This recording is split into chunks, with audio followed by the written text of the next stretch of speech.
moments, 10 times the biggest record company in black music looked at Martha Reeves and decided she wasn't the priority. You know the voice. Everybody knows the voice. Calling out around the world, are you ready for a brand new beat? That's her. And by the time you get to number 1 on this list, you're going to understand why she spent 17 years waiting on a check that never came. Number 10, the audition that never happened. She never actually auditioned for Motown. Not once, not ever. Here's how it really went. Martha wins a local talent contest, and the prize is 3 nights at the 20 Grand, a popular Detroit nightclub.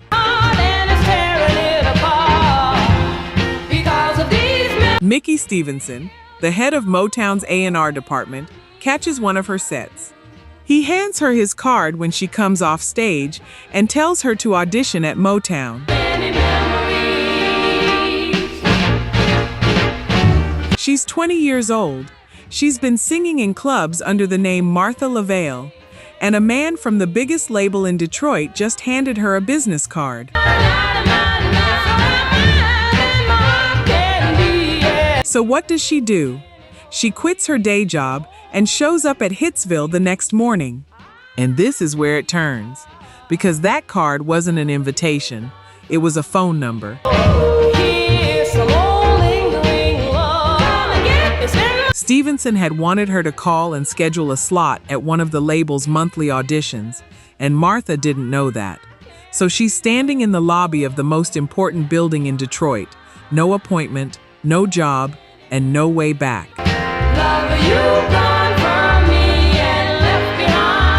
If you've ever walked into a room you weren't invited to because you couldn't afford to wait for the invitation, you know exactly what that morning felt like.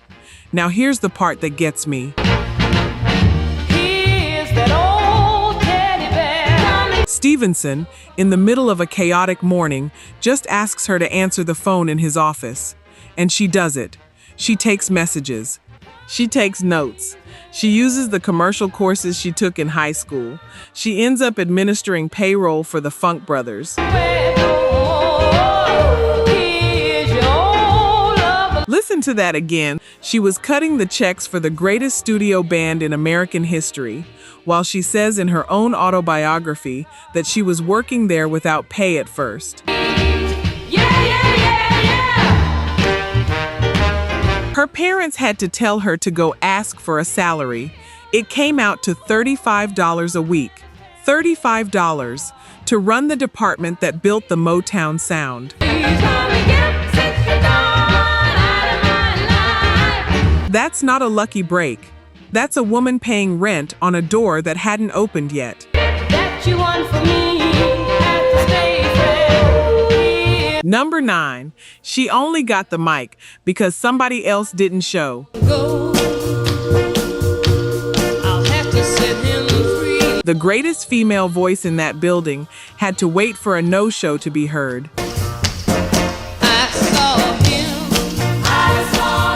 By 1962, Martha's not just a secretary anymore. She's useful. Too useful. Her office job leads to backup singing assignments for her and her fellow Delphis, Rosalind Ashford, Annette Beard, and Gloria Jean Williamson, most notably on Marvin Gaye's earliest hits. Hitchhike and Pride and Joy. So the voice is already on the records. It's on the hits. It's in the room. And still, nobody's giving her a session of her own.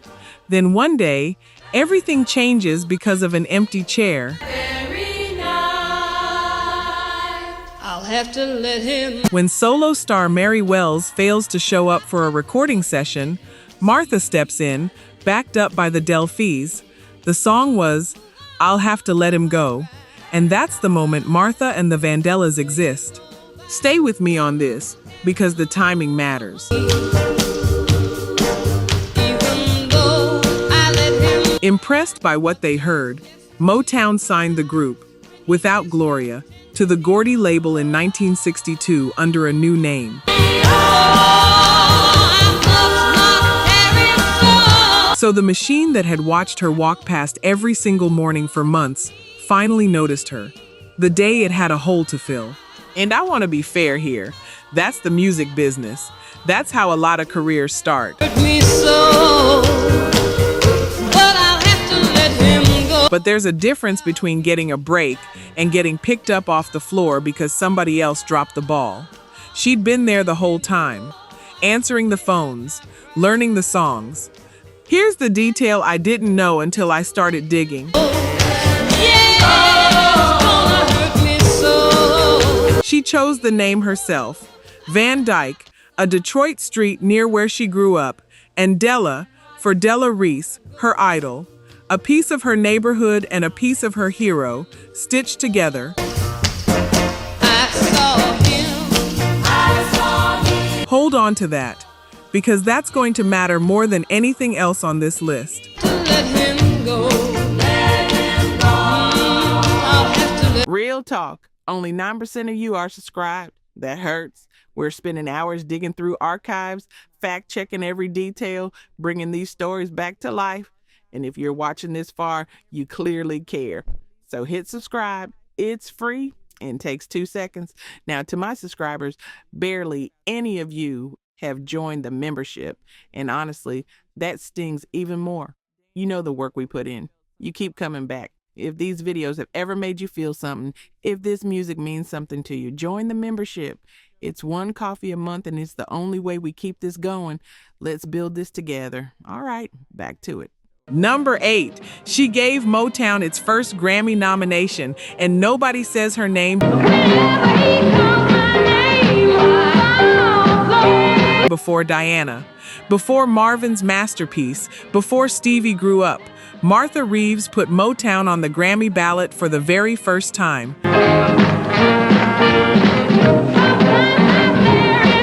1963.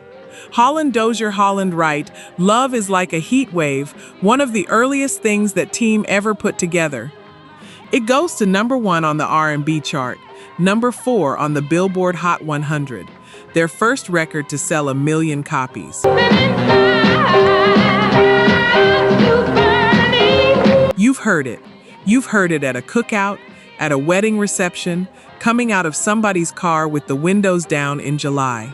That song does not age. But here's what most people don't know. Heat Wave secured Motown's first Grammy Award nomination in 1964. Notably, that was the company's first Grammy nomination, period. The first one ever.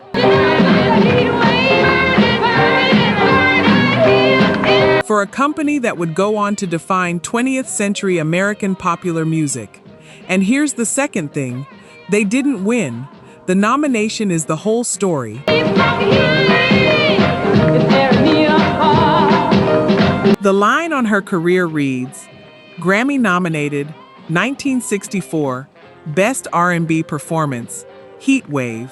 That's the entry. So think about how this plays out. Motown gets its first taste of industry legitimacy from Martha Reeves and the Vandellas. And within about 2 years, the company's whole promotional engine is pointed somewhere else entirely. The label's own biographers put it plainly. Martha Reeves and the Vandellas were one of the company's A-list attractions for much of the 60s, even though their lead singer felt, and sometimes said out loud, that they were overshadowed by another Motown trio.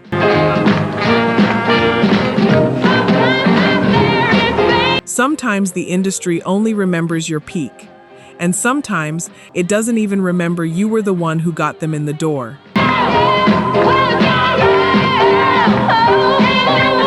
Number 7, the biggest song in Motown history was a hand-me-down. The most famous song this woman ever sang wasn't written for her. It was somebody else's reject.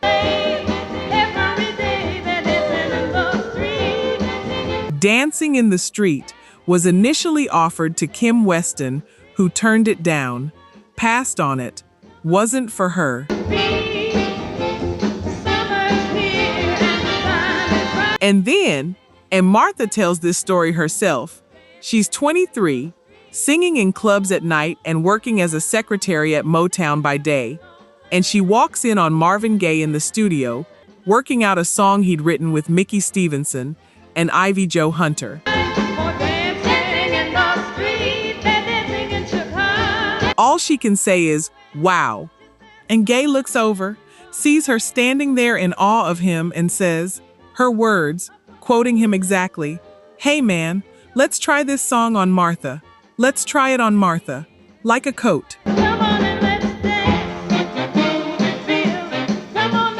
They cut it at Motown Studios on June 19, 1964.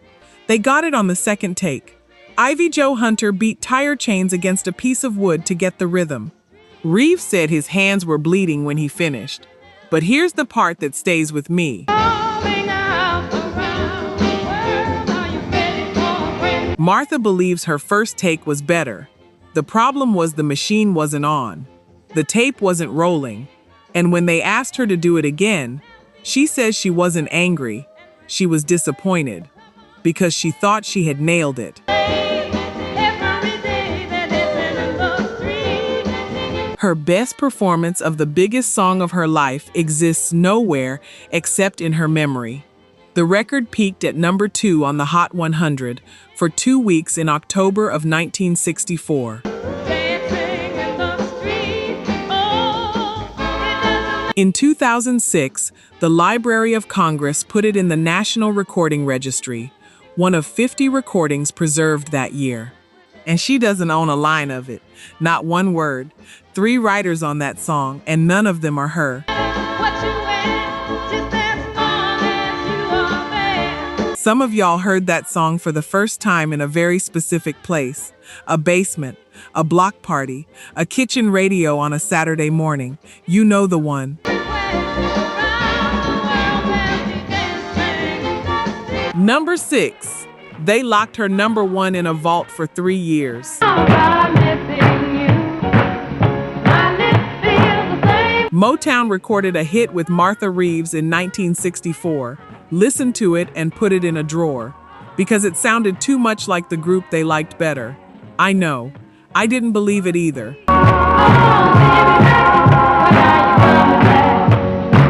Jimmy Mack was recorded back in 1964, and Berry Gordy rejected it at one of his legendary quality control meetings. The rationale that comes down to us is that quality control felt it sounded too much like a Supreme song. Sit with that logic for a second. The company decided the problem with a Martha Reeves record was that it resembled the Supremes. Not that it was bad, not that it wasn't a hit, that it stepped on the wrong brand. And there's a real irony in it, because Reeves, with that Take No Prisoners alto, could never be confused with the fragile heroines of so many of the Supremes' early hits. The song had a story behind it too. Lamont Dozier had been at a 1964 Industry Awards dinner where the mother of songwriter Ronnie Mack accepted an award for her son, who had recently died. Under pressure to come up with a hit, the team wrote the song partly as a tribute to him, a tribute to a dead man, Shelved. Then, 3 years later, someone at Motown, needing material, with HDH, swallowed up by other work, goes digging through the archives for neglected classics.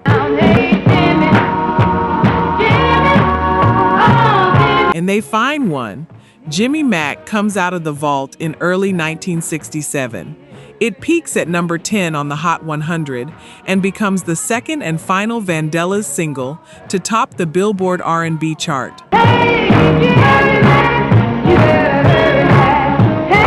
Number 1, R&B, the week of May 13, 1967.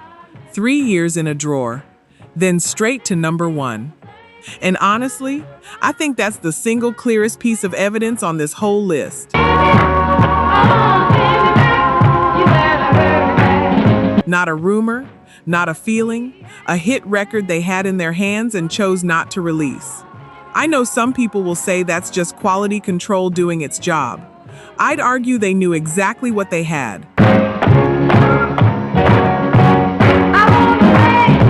Number 5, second place in a race she was winning.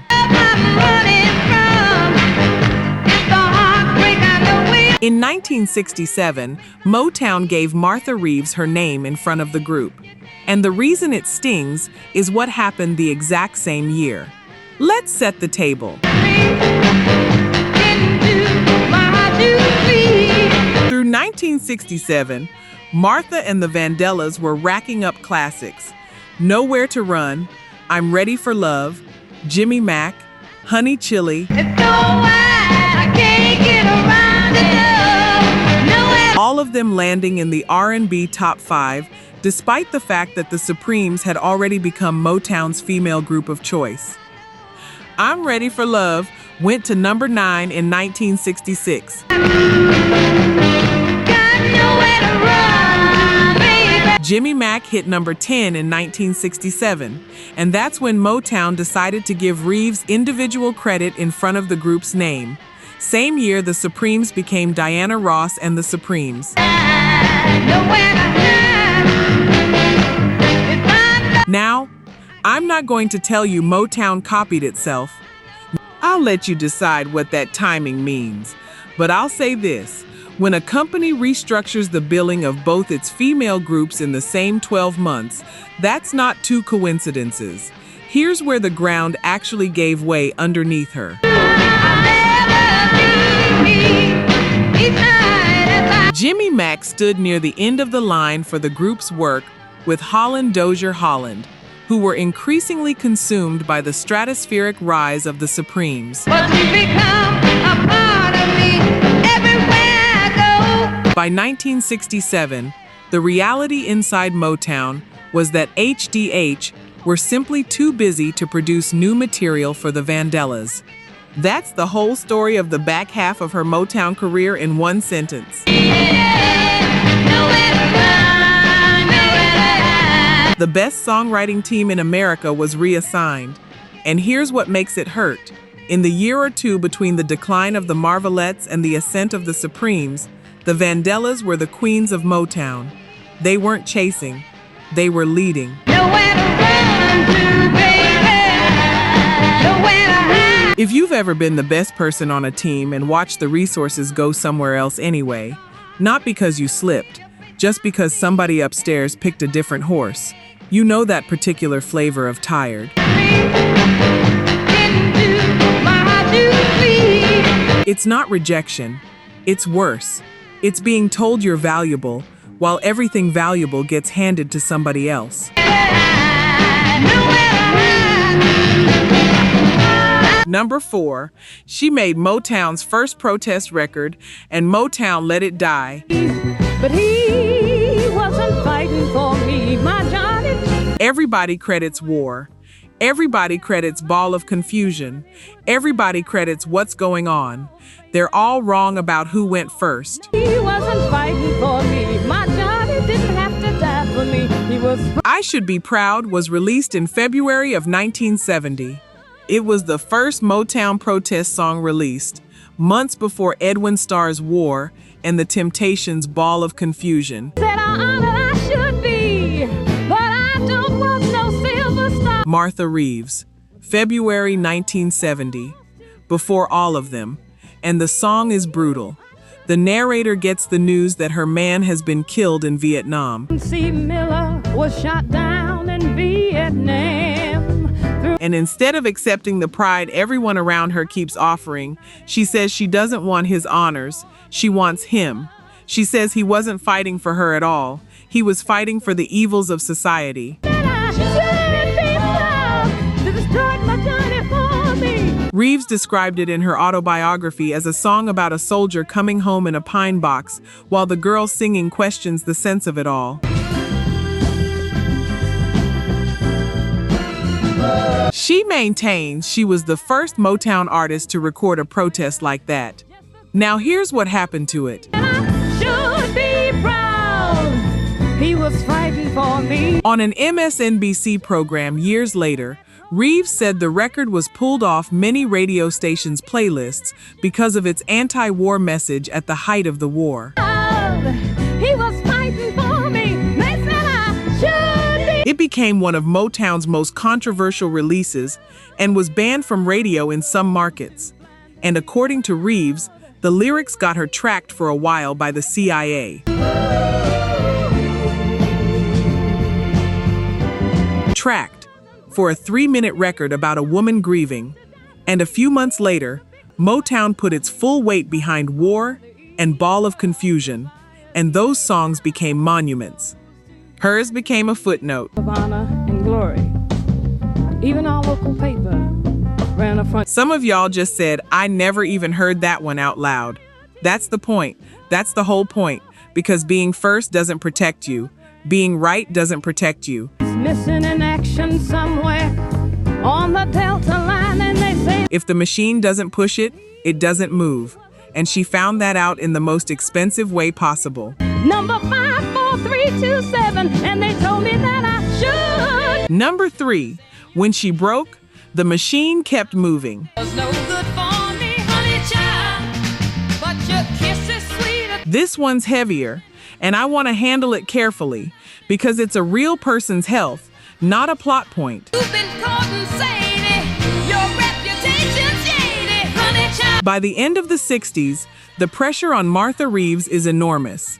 She's leading a group that's still charting while the label's attention has moved on.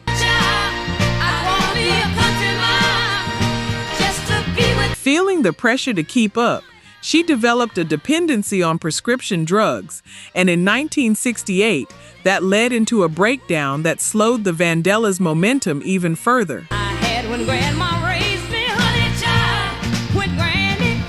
She entered treatment to recover in 1969. That's a person hitting a wall at the exact moment she had the least support around her.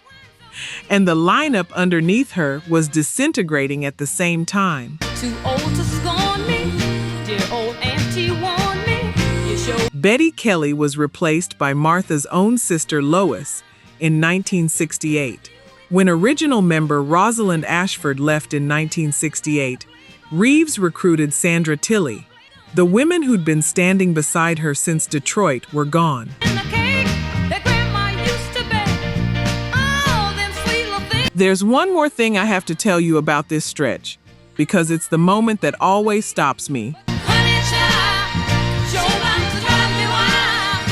And I July 1967. She's headlining a run of shows at the Fox Theater for a hometown crowd. And she has to walk out to the microphone and announce to her own city that rioting has spread through it. Leave calmly, go home safely. Easy, honey child, sugar child. I want 50 years later, she still couldn't quite believe it happened. Imagine going out there lighthearted and ready to work, she said. My heart was beating so fast after returning to the dressing room. you and Sarah too now, honey child. Detroit was burning, and she was the one who had to say it. And then there's the thing she still carries about her own song. Was no good for me, honey child, but your kiss is sweeter. She said she once sat in an interview in England and cried because people thought she was some kind of riot leader, that she'd sung a song to make people burn down their own neighborhoods. You've been caught and shady, your reputation's shady, honey child. She said it was never intended to be a theme song for a riot. It was about being allowed to come out of your house and dance on the cobblestones until midnight, in your own neighborhood, in peace. She wrote a song about joy. The world handed it back to her as an accusation. That ain't the way Number 2, they took the name she made out of her own neighborhood.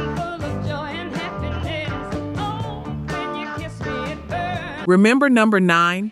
Van Dyke Street, Della Reese. The name she stitched together herself when she was 20 years old. She lost it. In writing. Here's how. In 1972, Motown moved from Detroit to Los Angeles. And for a woman whose entire identity was built on that city, a woman who told a Detroit audience to run home while it burned, that wasn't a business relocation. She took Motown's decision to leave Detroit very badly and fought a legal battle to be released from her contract. In fact, they were the first group released by Motown when the company moved its operation to California. The group that gave the label its first Grammy nomination. First out the door, they played a farewell concert at Detroit's Cobo Hall on December 21, 1972, 4 days before Christmas, in their own city, in front of the people who made them. And then the paperwork. The eventual settlement entailed the loss of her use of the Vandellas name, but left her free to sign a solo deal. That's the trade. Freedom for identity. Walk out the door, but you can't take the name you invented out of a street sign and your favorite singer. She went to MCA, then Arista, then Fantasy. 3 labels held her contract. Her 1974 solo album was the most expensive album released to that point, and it failed to recharge her career, earning critical acclaim while satisfying neither rock nor soul audiences. The most money ever spent on a record, and it couldn't buy back what a Cobo Hall stage gave her for free. And whether getting out of that contract was worth what it cost her, I'll let you decide. Some people say she got her freedom. Others say she got robbed on the way out. You probably already know which side you're on. Number 1, 17 Years of Silence. This is the one that reframes everything you just heard. Reeves wrote in her autobiography that she and the Vandellas had not received a royalty check for their music since 1972. Not one. Since 1972. Think about what was happening in those years. Dancing in the street, playing at every wedding in America. Heat wave on every oldies station in the country. Van Halen charting a version in 1982. Mick Jagger and David Bowie taking it to number 7 in 1985. That catalog never stopped working, not for one day. And here's where it gets hard to sit still.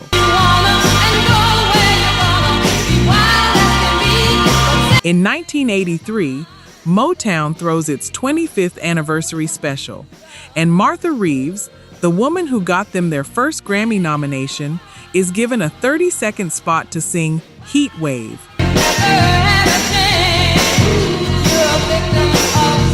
30 seconds. 2 decades of hit records. 30 seconds. 6 years after that, in 1989, Reeves, Rosalind Ashford, and Annette Beard filed a lawsuit against Motown Records for royalties on the group's records not received since 1972. The 3 original women, back together, in court. Motown settled in 1991 for an undisclosed amount.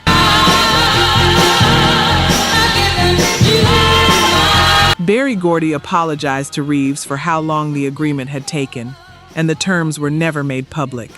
She told Jet magazine that year that Gordy said he was sorry it had gone so far. Sorry it had gone so far, 17 years, and she still wasn't done fighting. In 2007, Martha Reeves testified before Congress on behalf of musicians, session singers, and recording artists for better wages and better royalties. Not for herself. She'd already settled. She went to Washington for everybody who came after her. That's who this woman is. And that's the part that gets me.